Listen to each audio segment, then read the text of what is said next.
오늘 우리에게 주시는 하나님의 말씀은 신약성경 요한계시록 3장 1절에서 6절까지의 말씀입니다. 이제 제가 하나님의 말씀을 봉독하겠습니다. 하나님의 말씀을 경청하십시오. 사대교회 사자에게 편지하라.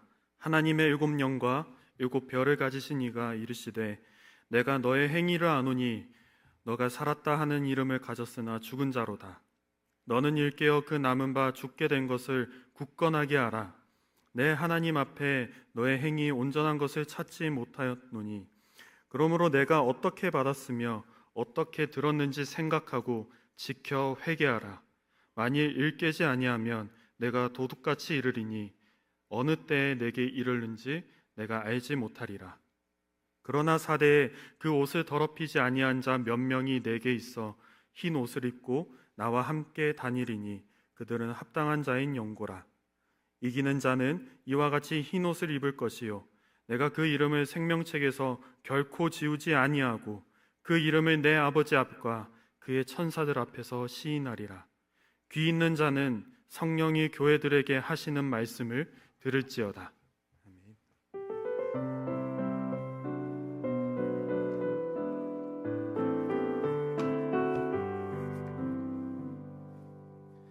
참 좋으신 주님의 평강이 사부 예배를 드리시는 모든 분에게 함께 하시기를 소망합니다. 여러분들은 여러분들의 믿음을 돌아보면서 어떤 생각들을 하십니까? 이 정도면 괜찮은 믿음이지 않나? 라는 생각을 하십니까?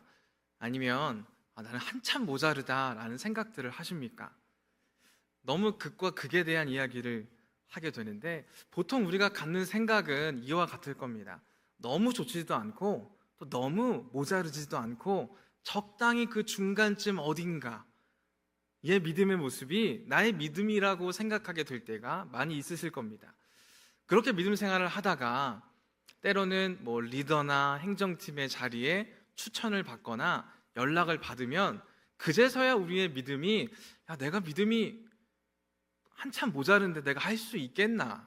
잘 못할 것 같은데 라는 생각들을 해보게 됩니다. 우리는 생각보다 우리 스스로의 믿음에 대해서 내가 지금 어떠한 상태인지, 내가 믿음이 좋은 건지 나쁜 건지 모자른 건지 어떻게 해야 할지 모르는 그러한 모습을 가지게 될 때가 참 많이 있다는 것입니다. 그러한 상태에서 오늘 제목이죠. 내 행위를 아노니 라는 말씀을 듣는다고 한번 생각을 해보세요. 나도 내 믿음을 잘 모르겠는데 내가 믿음 생활을 잘 하고 있는지 없는지 내가 잘 알지 못하는 가운데 내 행위를 다 안다 라는 말씀을 들을 때 어떤 생각이 드십니까? 굉장히 무섭고 떨리고 두렵고 때로는 부끄럽지 않습니까?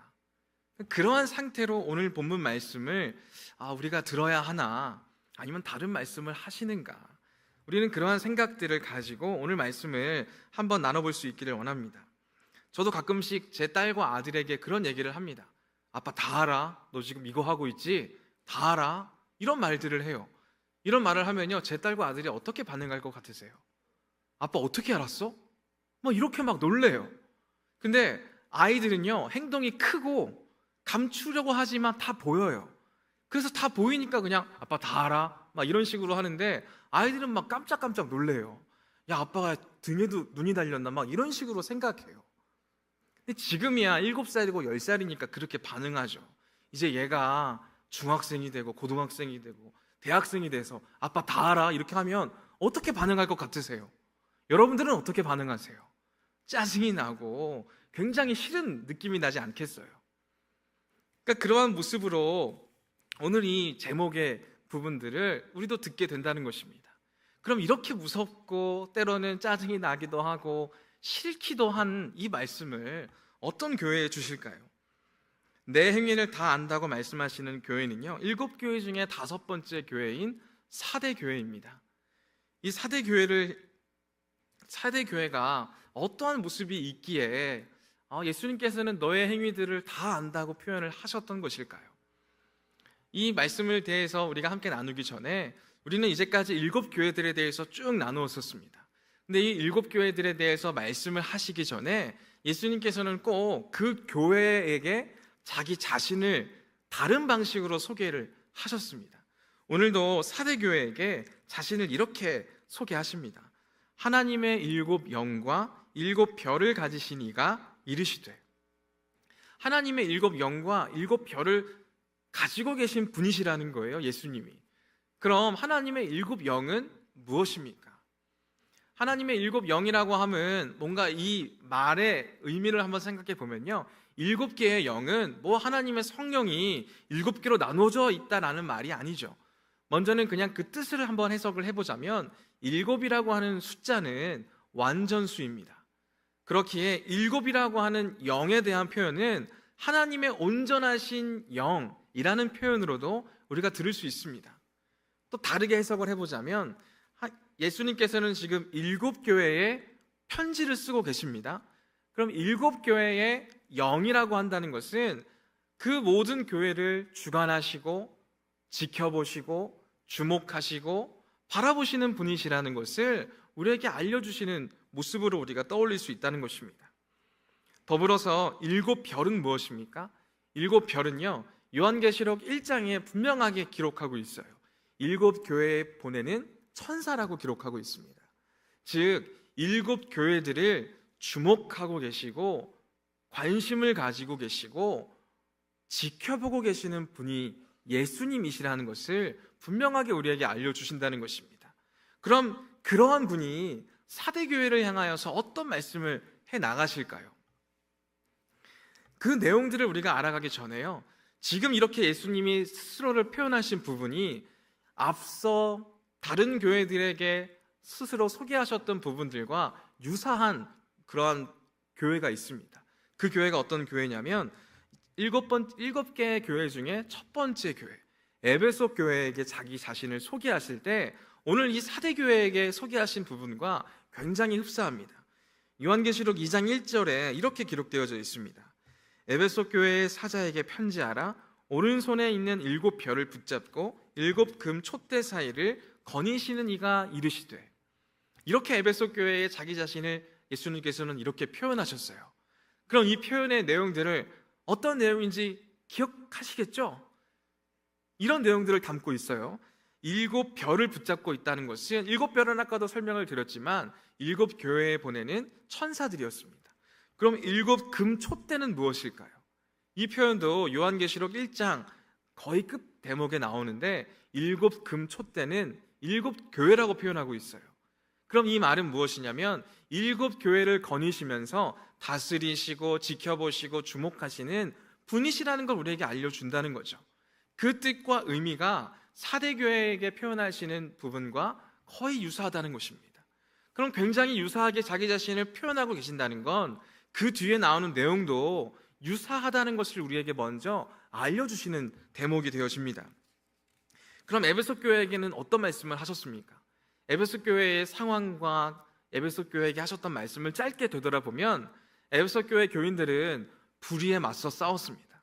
거짓된 것을 거짓되었다고 드러냈어요. 그러한 가운데 칭찬은 받았지만 책망도 받았는데 어떤 책망을 받았냐면 너희들이 처음 사랑을, 처음 행위를 잃어버렸다라는 책망을 들었어요. 즉 복음의 빛을 비추는 모습에는 소홀했다라는 것을 우리가 알 수 있죠. 불의에 맞서 싸우는 것에는 앞장섰습니다. 하지만 복음의 빛을 비추는 데에는 주저하였고 한 발 물러서게 되었다는 것입니다. 그러했기 때문에 예수님께서는 이 에베소 교회에게 이러한 말씀을 주셨어요. 비슷하게 자기 자신을 소개한 사대 교회도 이와 비슷한 형태의 말씀을 주실 것으로 우리는 먼저 생각해 볼 수 있다는 것입니다. 에베소 교회의 예를 들어보아 사대 교회도요, 처음 행위를 잃어버렸구나 라는 것을 먼저 우리가 생각해 볼 수 있는 거죠. 그것을 생각해 보다 보면 너희들의 모든 행위를 안다라고 하는 것도 이해가 됩니다. 아, 지금 이 사람들이 그 처음 행위를 잃어버렸구나 라는 것을 먼저 전제로 하고 말씀들을 알아갈 수 있다는 것이죠. 그래서 첫 번째로 예수님께서 사대교회를 향해 하시는 말씀이 내가 너희들의 행위를 안다 라고 표현을 하셨고요, 그 뒤에 이어서는 내가 살았다 하는 이름은 가졌으나 죽은 자로다 라는 말씀을 하십니다. 이 말씀이 어떤 느낌으로 들리십니까? 긍정적으로 들리십니까? 부정적으로 들리십니까? 이 말씀을 좀 더 이해하기 편하게 비유를 들어보자면, 우리가 TV를 다 보지 않습니까? 안 보시는 분들도 있지만 우리가 뭐 핸드폰으로 보거나 TV를 통해 보거나 연예인들을 보게 될 때가 있어요. 그럼 연예인들을 화면으로 볼 때는요, 너무 잘생기고 예쁘고 너무 좋아 보여요. 근데 실제로 이제 연예인들을 보게 될 때가 있습니다. 실제로 연예인들을 보신 분들이 계신지 모르겠어요. 그러니까 종종 저희한테 사진을 보여주시는 분도 계세요. 그럼 실제로 연예인들을 보면요, 와, 실물이 화면보다 훨씬 나아요. 그럼 그렇게 표현할 때가 있죠. 그건 극찬이죠, 극찬. 근데 반대되는 경우도 종종 있어요. 실제로 보니까 화면이 더 낫네요 라는 표현을 하게 될 때도 있어요. 우리가 이런 표현을 하게 될 때도 있지 않습니까? 근데 연예인들을 보는 우리들의 모습, 그렇게 멀리 갈 필요도 없이요, 우리 안에서도 볼 수 있잖아요. 때때로 선교 갈 때도요, 여권을 가지고 오시는 분들이 계시잖아요. 그럼 여권을 보면요, 야, 이 사람 누구야? 라고 생각하게 될 때도 있어요. 야, 실물이 훨씬 낫다, 칭찬인 듯 칭찬이 아닌 듯 말하는 분들도 계시고, 야, 이때 이 사람 어디 갔냐? 야, 실물보다 이게 더 낫다 라고 하시는 분들도 있잖아요. 그럼 오늘 말씀의 느낌을 우리가 명확하게 받아들일 수 있죠. 너희 교회는 살았다 하는 이름은 가졌으나 죽은 자로다. 극찬이 아니라 정말 그들을 책망하는 말씀으로, 부정적인 느낌으로 말씀을 들을 수 있다는 것입니다. 그리고 예수님께서는 편지를 쓰실 때요, 이제까지의 그 내 교회에 대해서는 처음에는 그 교회를 칭찬하셨어요. 근데 그 뒤에 이어서는 그들을 책망하셨어요. 그게 일반적인 편지의 구조였어요. 근데 오늘 말씀의 구조를 보면 어떻습니까? 예수님께서는요, 이 교회, 사대 교회를 향해서는 칭찬하고 계시지 않아요. 처음부터 책망하는 말씀으로 시작하고 있다는 것입니다. 왜 이렇게까지 예수님께서는 사대 교회에게 칭찬 없이 그들을 책망하시고 꾸짖는 말씀으로 시작하시는 것일까요? 이유는 단순하죠. 그들의 행위를 아시기 때문에 그렇죠. 그 행위의 모습은 어떻습니까? 살았다 하는 이름은 가졌으나 겉으로는 그럴듯해 보입니다. 하지만 죽은 자로다. 속으로는 완전히 무너져 내렸다는 걸 뜻하는 거죠. 겉과 속이 다른 교회라는 걸 뜻하는 것입니다. 겉과 속이 다른 교회이기 때문에 칭찬을 했을 때 그들은 속에 있는 내용들을 회개하고 돌아오려고 하기보다는 겉에 있는 이름을 강화시키는 데에 그 칭찬을 쓰게 되었을 것입니다. 그 모든 행위를 아시기 때문에 예수님께서는 사대교회를 향하여 꾸짖으셨다는 것입니다. 그럼 이러한 꾸짖음을 통하여서 예수님께서는 사대교회를 통해 무엇을 말씀하시고자 했을까요? 그 부분을 우리가 들을 수 있어야 한다는 것입니다. 그럼 그 부분을 우리가 바라보기에 앞서서 겉과 속이 다른 이들을 향해서 예수님께서는 어떻게 대처하셨고 대하셨는지에 대해서 먼저 돌아볼 필요가 있습니다. 오늘은 특별히 종려주일이죠. 종려주일은 어떤 날입니까? 예수님께서 예루살렘 성에 들어가셨을 때 예루살렘에 있던 백성들이 예수님을 환영하고 환대하고 환호했던 그러한 날을 기념하는 날입니다. 그럼 종려주일은 우리가 그렇게 예루살렘 백성이 행했듯이 기뻐하고 즐거워하고 환대하고 환호하고 이러면 됩니까? 이러는 날이 종려주일입니까? 그럼 이제 일주일 동안 우리는 즐거워하면 됩니까? 그러면 좋겠지만 우리가 예수님의 그 일생을 알잖아요. 종려주일을 지나고 나서 어떤 사건들이 나타납니까? 우리는 예수님의 예루살렘 성에 입성하시고 난 뒤의 날들을요, 뭐라고 부르냐면 고난주간이라고 불러요. 고난주간의 첫 시작인 오늘을 종려주일이라고 부름과 동시에 고난주일이라고도 부릅니다. 기쁨과 고난과 생명과 죽음이 공존하는 날이 바로 오늘이에요. 상당히 모순적인 시간입니다. 저는 항상 종려주일을 보내면서요, 이런 생각들을 하곤 합니다. 예수님이 굳이 저렇게 성문으로 들어가셨어야만 했는가?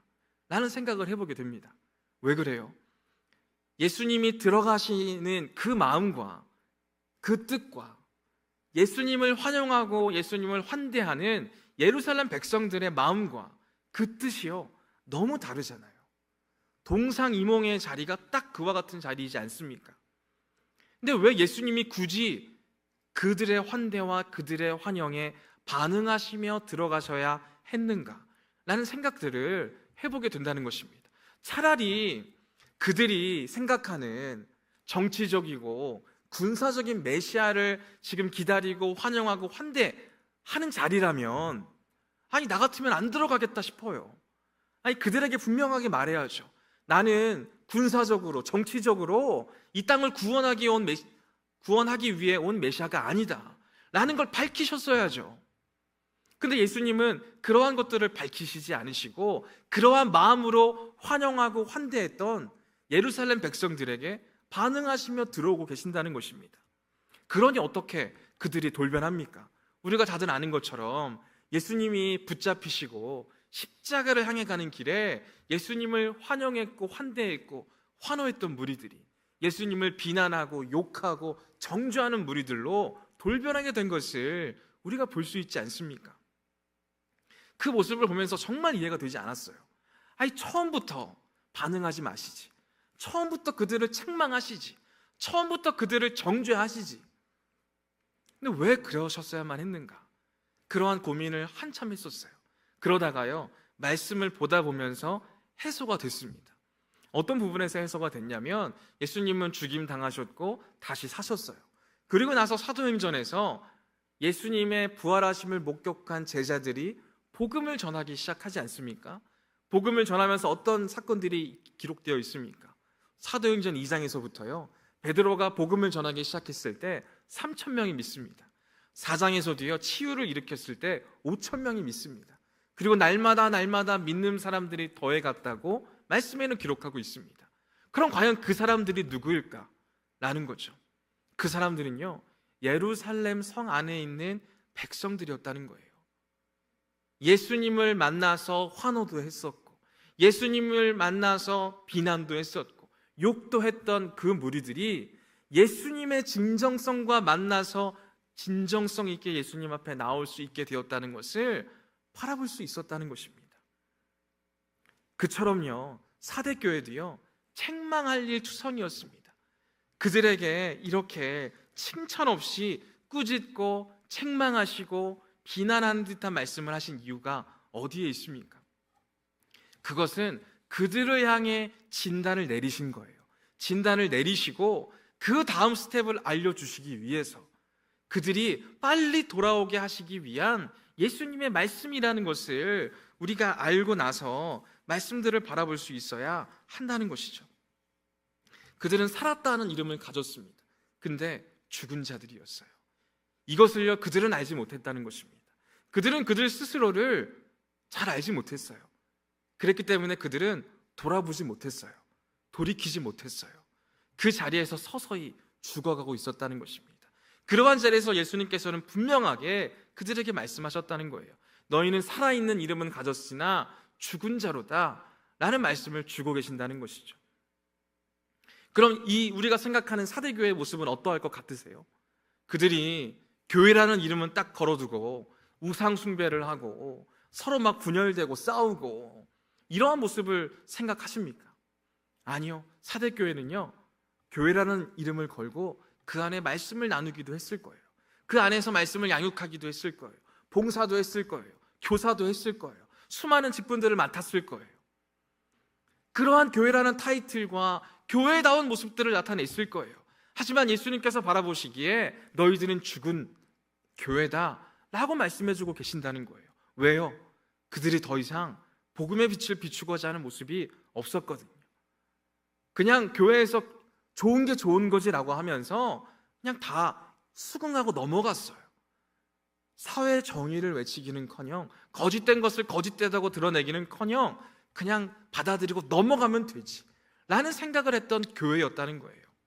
그러한 교회였기 때문에 교회로서의 모습은 보여요. 하지만 예수님께서는 그들에게 분명히 너희들은 죽은 자로다 라고 말씀을 하고 계신다는 것입니다.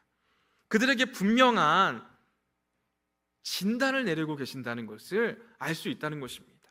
그 진단을 내린 것은 무엇을 뜻하는 것이겠습니까? 진단을 내렸으니 너희는 끝이다 이러기 위해서 진단을 내리셨겠습니까?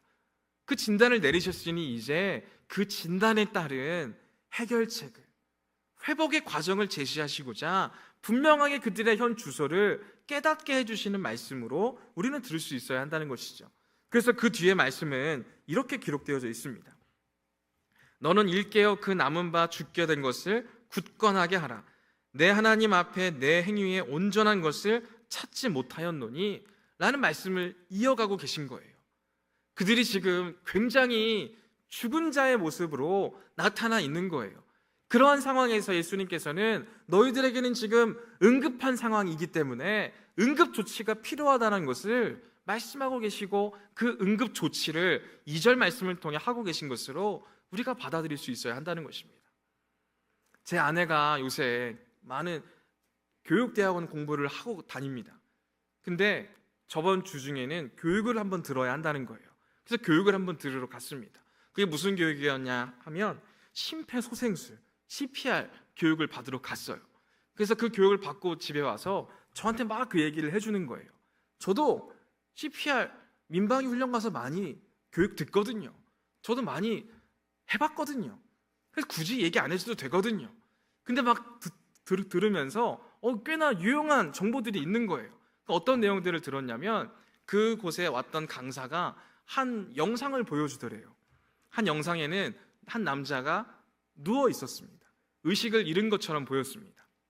그리고 그 남자를, 그곳에 있던 그 모든 학생들에게 그 남자를 보고 어떤 상태인지를 말하라고 했다는 거예요.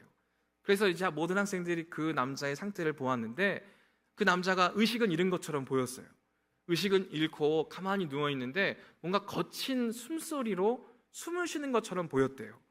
그래서 그 장소에 있던 모든 사람들이 의식은 잃은 상태이고 숨은 쉬는 것으로 보아서 생명에는 지장이 없는 것 같습니다 라고 이야기를 했다는 거예요. 그리고 그 강사가 그렇게 이제 상태를 이야기한 사람들에게 그럼 괜찮은 것처럼 보여서 뭐 아무것도 안 해도 되겠네요 라고 이제 얘기를 했대요. 그랬더니 지금 뭐 자연적으로 되지 않을까요? 라는 뭐 그런 식으로 이야기를 했다는 거예요. 그랬더니 강사가 그럼 이 사람은 죽었습니다 라고 이야기를 했다는 거예요. 그러니까 저도 들으면서 나는 저런 내용 들어본 적이 없는데 한번 이야기를 들어보니까 그 숨은 심정지 호흡이라는 거예요. 심장이 멈춰도 우리가 호흡을 하는 경우가 있대요.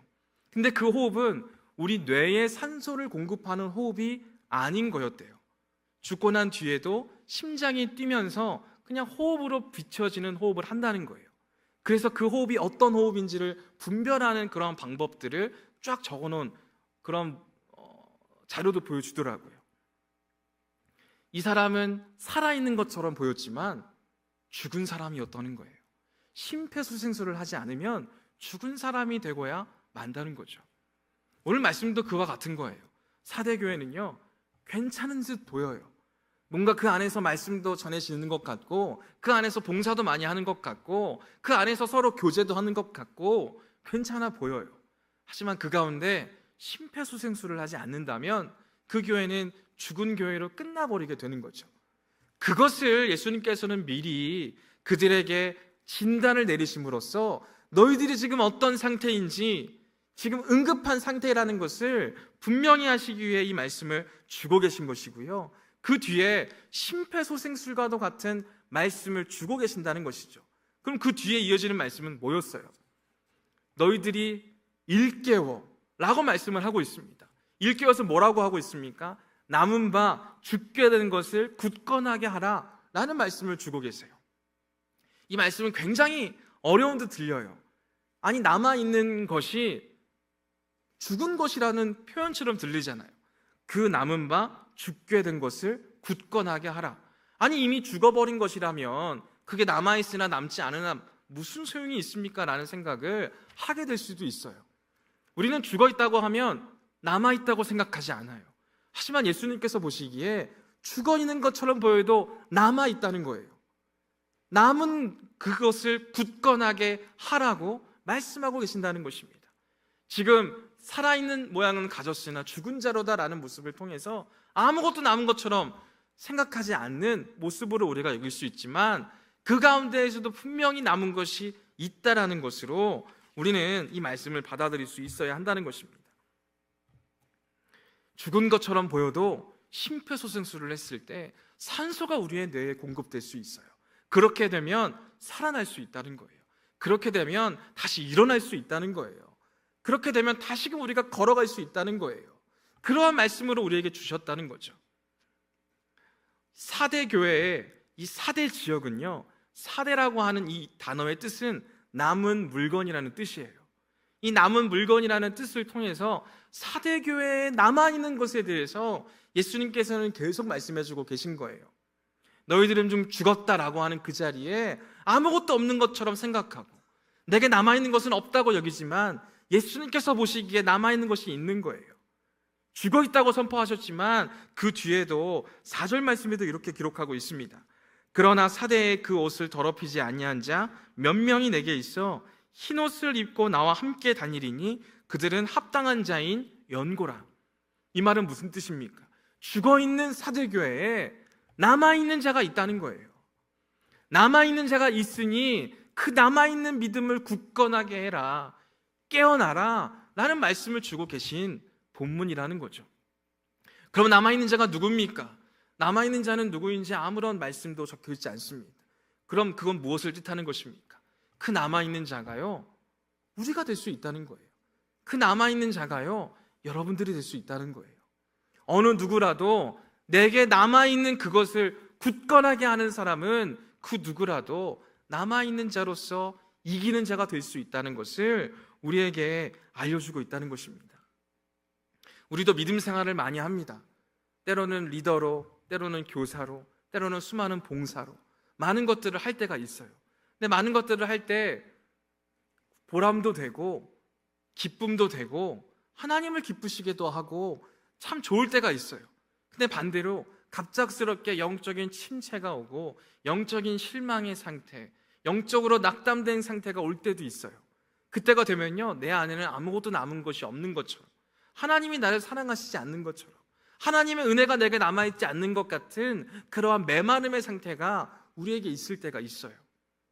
근데 그럴 때도요, 우리의 마음에는 여전히 하나님의 사랑이, 하나님의 은혜가, 은총이 남아있다는 것을 분명하게 말씀하시는 본문이 되어진다는 것입니다. 그리고 저는 이 말씀을 들으면서 우리 교회를 한번 돌아보았습니다. 너희는 살았다 하는 이름은 가졌지만 죽은 교회다 라고 하는 말씀이 너무 깊숙이 다가오더라고요. 그럼 이 사대교회의 모습과 비추어서 우리 교회는 어떻게 다른가? 우리 공동체는 어떻게 다른가? 라는 질문을 우리는 던져볼 수 있어야 합니다. 우리도요, 말씀을 같이 나눕니다. 우리 안에서, 공동체 안에서 교제도 같이 합니다. 교사도 하고요, 많은 사역도 합니다. 우리의 모습은 사대교회와 별반 다를 것이 없어요. 그럼 우리에게 부족한 예수님께서 이 사대교회에게 지적하셨던 이 모습은 무엇입니까? 복음의 빛을 비추는 데에는 우리가 무너져 내리고 있지는 않았습니까? 거짓된 것을 거짓되다고 드러낸 일에 우리는 어느샌가 너무 주저하게 되지는 않았습니까? 요새 2025년도가 시작되고요, 저희 교회에 새 가족들이 그래도 매주마다 오게 될 때가 있어요. 매주마다 등록을 하고 또 교육을 받고 등조를 하고 하시는 분들이 계세요. 너무 좋아요. 참 복된 교회죠. 그러면서 한번 생각해 봤어요. 그렇게 오시는 교인 분들이, 새 가족으로 오시는 분들이 우리가 복음의 빛을 비춰서 오시는 분들이 맞나? 라는 생각을 한 번씩 해봐요. 새 가족으로 이 자리에 오셨던 분들, 아마 이 자리에도 굉장히 많이 계실 거예요. 이 자리에 있는 누군가에게 복음의 빛을 내가 비추임을 받아서 이 자리에 오셨습니까? 우리 스스로 반문해 볼 수 있어야 한다는 거예요. 여전히 저희 교회에 오시는 분들은요, 과거에 복음의 빛을 비췄던 분들에 의해서 이 자리에 오시는 분들이 있다는 거예요. 지금 우리가 복음의 빛을 비추기보다는요, 이전에 우리 이전 세대의 분들의 복음의 빛을 받아들이신 분들을 통해서 이 자리에 오셨던 분들이 태반이었다는 거예요. 그럼 우리가 사대교회와 다른 것은 뭐지? 라는 생각을 해보게 된다는 것입니다. 우리는 왜 복음의 빛을 비추는 데에 있어서 주저하게 되었는가? 거짓된 것을 거짓되다고 말하는 것에 대해서 왜 한 발 물러서게 되었는가? 라는 것을 우리가 돌아볼 수 있어야 한다는 거죠. 우리는 어느샌가 나의 믿음의 현주소를 잊어버리게 되었고요, 예수님께서 나의 행위를 아신다는 것에 대해서 단순히 두려워만 하게 되었다는 것입니다.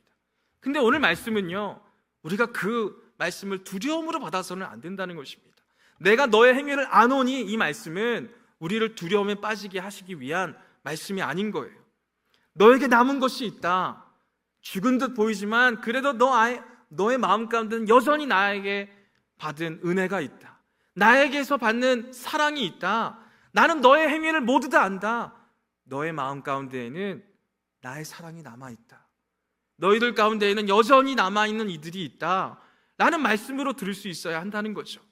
너의 행위를 안다는 표현은 두려운 표현이 아닙니다. 무서운 표현이 아닙니다.